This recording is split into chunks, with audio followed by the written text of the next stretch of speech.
this might actually work.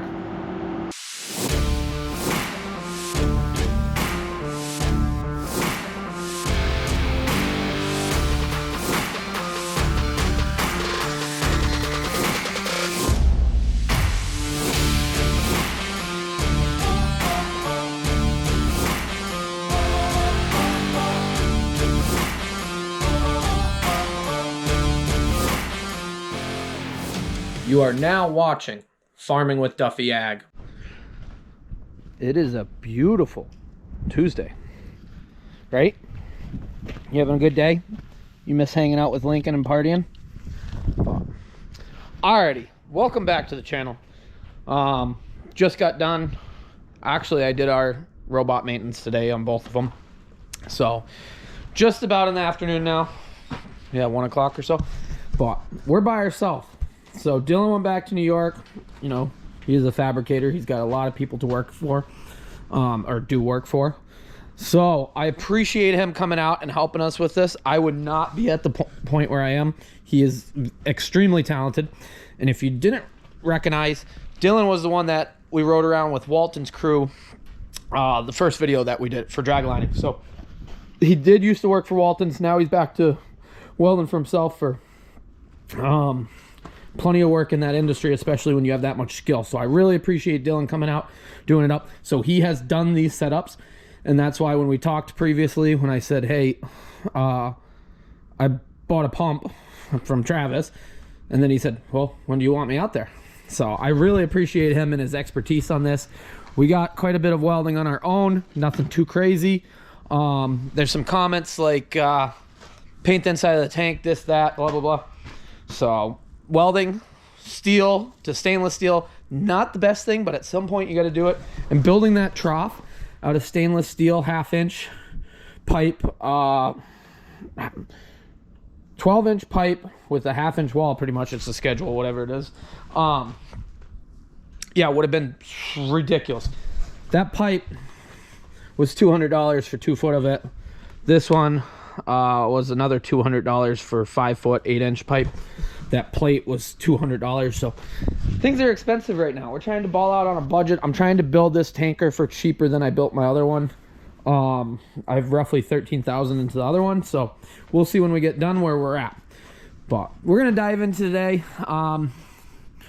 Start welding these gaps. Up here, we're going to have to do some fabrication, probably bend some pipe, fit it good. Once that's all done, we got to start working on this swivel. So we got to move this flange up, and then we got to figure out how we're going to mount the bracket for that. We don't actually have the bracket, but that is our plan for today. So we'll get after this. Hopefully we only have another video or two of actual fabrication. I think you guys are enjoying it because it's, yeah, a lot of that was, it's a skill that's dying in the world as far as really being a fabricator. So that stuff was awesome. But then we got to plumb stuff.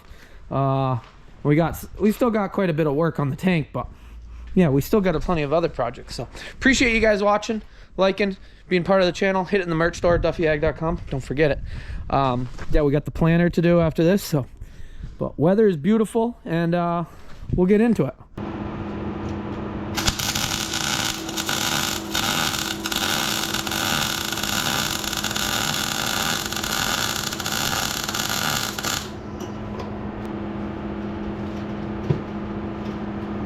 I honestly don't know how welders, like, I got multiple friends, and as you saw, Dylan welds in a sweatshirt the whole time, grinds in the sweatshirt. I feel like I'm gonna catch on fire after like 1 minute of it, and I know that's part of the deal. Like, they're like, oh yeah, catch on fire, put it out, keep going.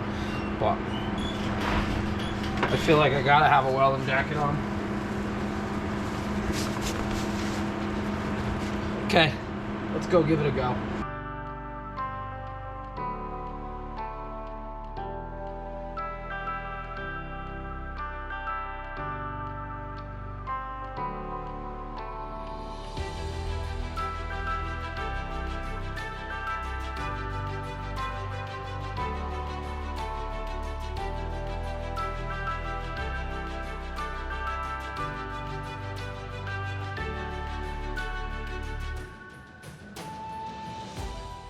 other day I stopped and got some wire. I'm glad I did, because I think I'm out of wire. So let's open it up and see. Yep, completely out. Which is good. I stopped at Air Gas and I got some supplies and whatnot. I was looking for gouging tips for, I'm gonna need 2 hands, I think. It's 33 pounds in a box. I think it's 33. Let me see if I can do it. Yeah. Okay, we're on a move.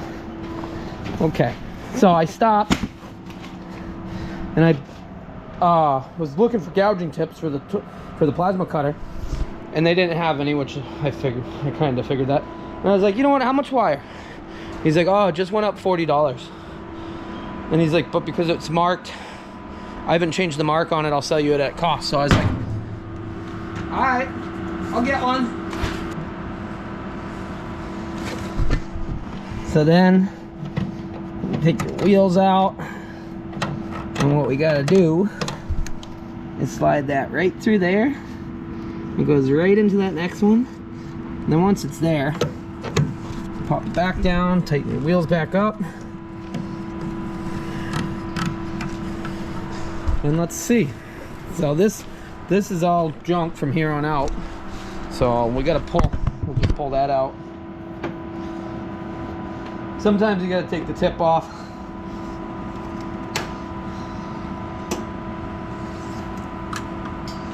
Sometimes it goes.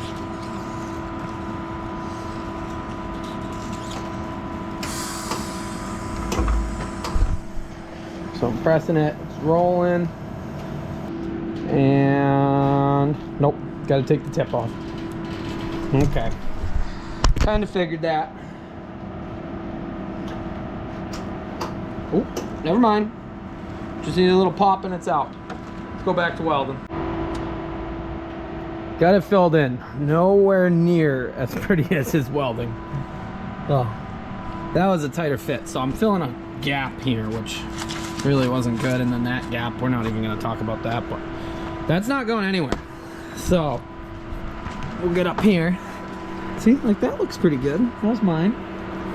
So we'll get up here and we gotta fab up some stuff to do some things here and see where we get to. I was kind of thinking of cutting that in half, using it to fill some gap.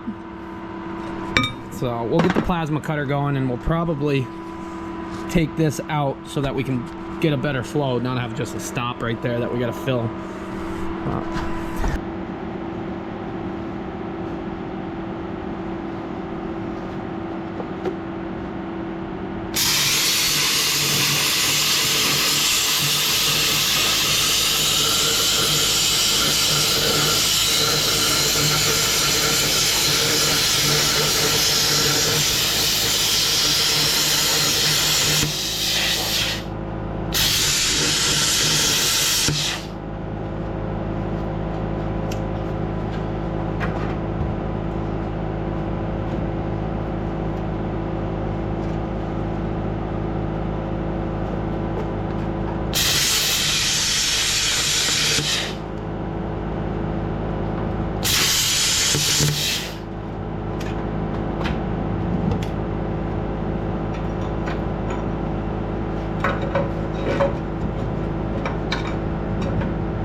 Cut that, start curving it.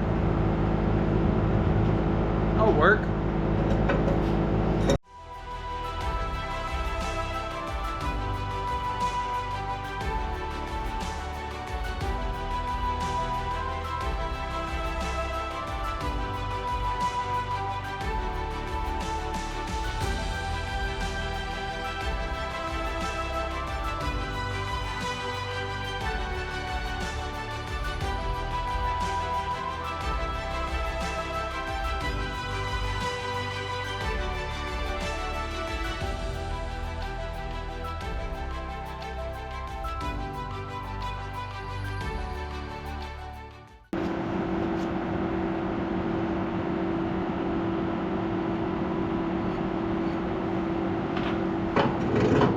This might actually work. Alrighty, cutting pieces out. It looks like I gotta cut a little bit more there, but I'll weld right here. Get that lined up, notch a little bit, tap that in, got a hole to fill. But cut this down so it's pretty, well, you can't see anything, but it's a lot smoother coming up. Before we had it right there and we were gonna just plate it. So this has some, no restriction, which is good. By no means is this the prettiest thing I've ever done. Functional? Yes, though. Very functional. So the reason why we cut it flat like that was so that this would all sit flat on it. I guess we could have notched, did some weird things and tried to level it out and then fill the gap, but it definitely made it the easiest. This thing is ridiculously heavy. Like the motor on the back, and it's all welded together. So we had to pick it up and hold it. What this actually is, this is a swivel. So inside here, there's a bunch of seals, grease fittings. That motor turns. That gear sprocket sits on top of it, locks in, turns. And then the rest of that above it turns on top of it. So yeah, but we are a lot better off. Like that looks, doesn't look great, but it's functional, very functional. It's gonna get covered in paint. So we're done with that pipe, other than putting the spread pipe on. So that pipe has to go out the back somewhere here. So we got to do some thinking. Took the valve off. We got it up there. Got it marked to cut it and get it welded to it. I couldn't take, I was hoping I could use just the layout, but because of all the angles, we got to get a little creative with it, and we're gonna have to fill a few holes. Yeah, just a few little holes. So got it tacked there, marked the lines, gonna cut it out, that way it flows well through. And then it's level going, it's level right now, but we'll have to level it across so everything, the vertical is good. Yep. And then little slope, so it'll just drain the last little bit out. That's fine. Not much of a slope. And then I did put this straight bar, hopefully it's straight, down across and measured off the bottom of the bumper, and we're square. I spent the last probably 30 minutes trying to square it up. The doors open a little bit. There's really no good way, but if you're crooked, then it's gonna spread like aggressively one way and not so much the other way. But this is offset just a little bit, which I'm perfectly fine with that. So, alrighty, let's fill some gaps. It's on, straight. Where I had the two gaps, I actually cut out a piece of metal for each one, made it into a sliver pretty much, what it needed to fit in. I did weld the inside that I could get to. So, that's good. We're gonna put that valve on, but before I do that, I wanna brace. We're gonna have a lot of weight. I wanna brace this some more, so I think I'm gonna come off right here and go up to here, and we're gonna brace it a little bit more. It doesn't hurt, and I got this angle iron that I can use for that. So we're down to here. This isn't the thickest. I don't know, it's quarter right down in here. Then it's got a bracket across. It's got some pipes. So we'll be pretty good there. Granted, another one's going across the top that goes on that above the swivel. But before, we had some shake, like on the pump. Now it moves the whole trailer, and that all stays sturdy. So I'm very happy with that. This looks good. Let's throw that valve back on. Oh, we got a little bit left.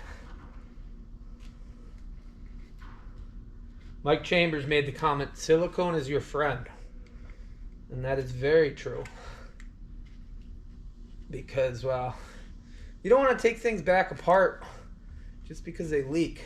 Even though there's gaskets and stuff like that, this stuff doesn't hurt to do. Okay, we're gonna need some more silicone, I think, because we'll need one up in the swivel.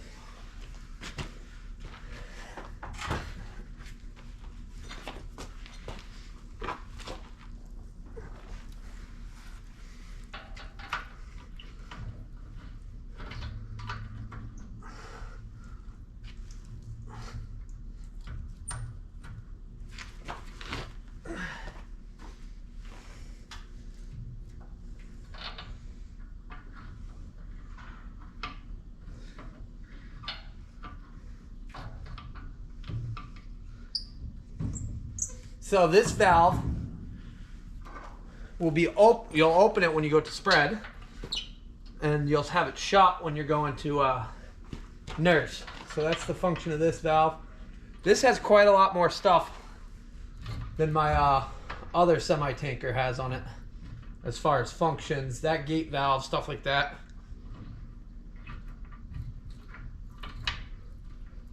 Come on. There we go. Somebody's gonna ask, why is there a valve in the drain? Dylan said this setup probably was hauling food waste, and they hook it to a pump or a pipe, and then when they're done, they run air to flush it out, and then they open this valve to drain it. So we're not gonna need any of that. So we'll just cap all that. But it's on. So I do read through every comment that goes on YouTube. It just takes forever to answer every comment. It takes me longer to answer every comment than I think it does to actually edit video, upload it, do all of that, like forever. So I'd be there all day and then I would get no projects done. But I do appreciate you guys commenting on it, everything, and I do read through them and get good ideas. Ones that really interest me, either I respond back or we talk about it. So somebody did ask, why didn't you just turn the pump so you didn't have to cut, bend, go up? Okay, so this pump, let me explain it. This pump setup, when you're done, or when you know everything's gonna freeze, you open your valves because the next day is gonna be miserable. You open this valve, which currently is stuck. That's a big drain valve. So then the next morning when you come back in, you close your valves, you close your drain, nothing's frozen. Nothing's worse than having a manure pump when you're already struggling, frozen first thing in the morning. Easy way to ruin your day. So that is that way. So that's one reason why it didn't get turned. Yeah, you could move that, you could do things, but big thing, when you open it, well, look at all our stuff. I'll grab our scraps. When you open the pump, it swings out of your way so you can, well, get whatever's stuck, broken, things like that. A good way to have a bad day as well is if we're trying to get this impeller off and there's something, it won't come apart. Since this is, well, now I gotta shut this. This is oil, that's why there's a sight glass here. So we'd have to turn, I guess we could unscrew it. You'd have to take your impeller off to get your bolts out, and then you could rotate it. So I guess you could do that. It's just not professional, it doesn't look good, but opening this door, it would smash, because it's getting a hydraulic motor on it, it would smash right into the ground, into the steps. So that is why it stays the way it stays, just like this, and then you modify your stuff up. But valves on, looks good. Let me pull all that stuff out. I got, you know, scrap box. Yeah.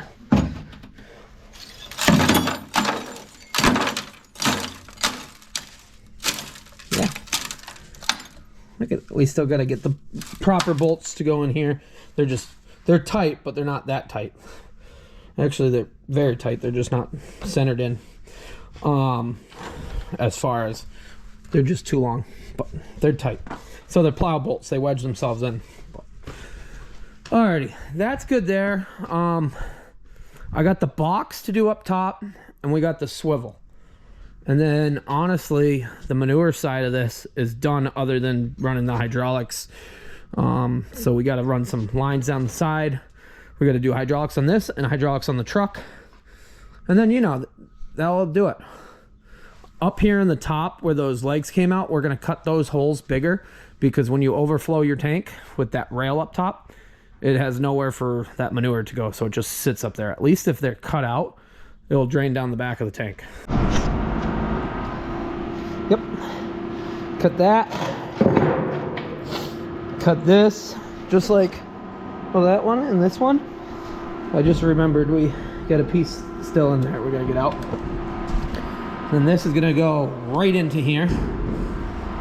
That might be a little more challenging. That might be a two-person job. I haven't really, I think it is. I don't know. Yeah, it goes over, right over there, laying, enjoying the It's pretty nice. It's getting a little chillier, but still I think it's 40 something. Hey bud. Yep. He waved back. Yeah. This is gonna go back on, which is nice. But yeah, once that's in, we got a few little things inside the tank to do as far as sealing up some holes, but they were piping and whatnot, floats and stuff like that.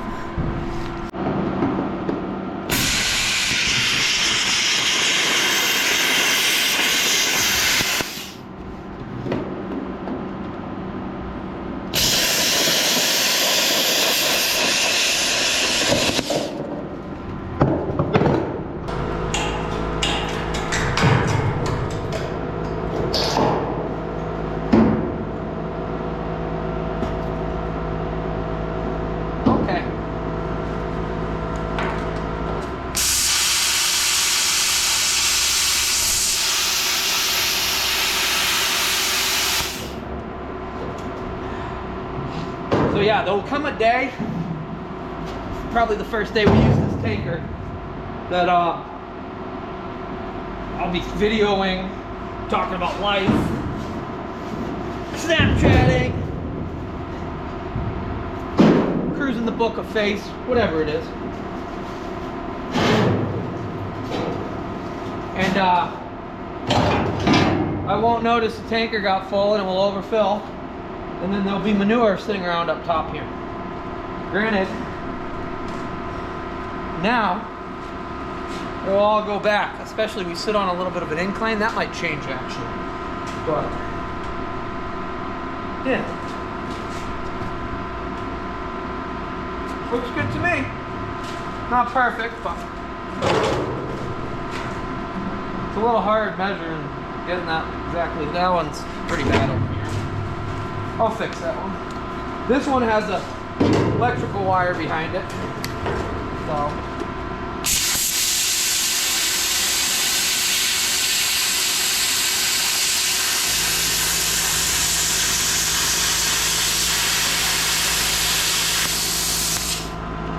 okay, that looks square. Alright. Yeah.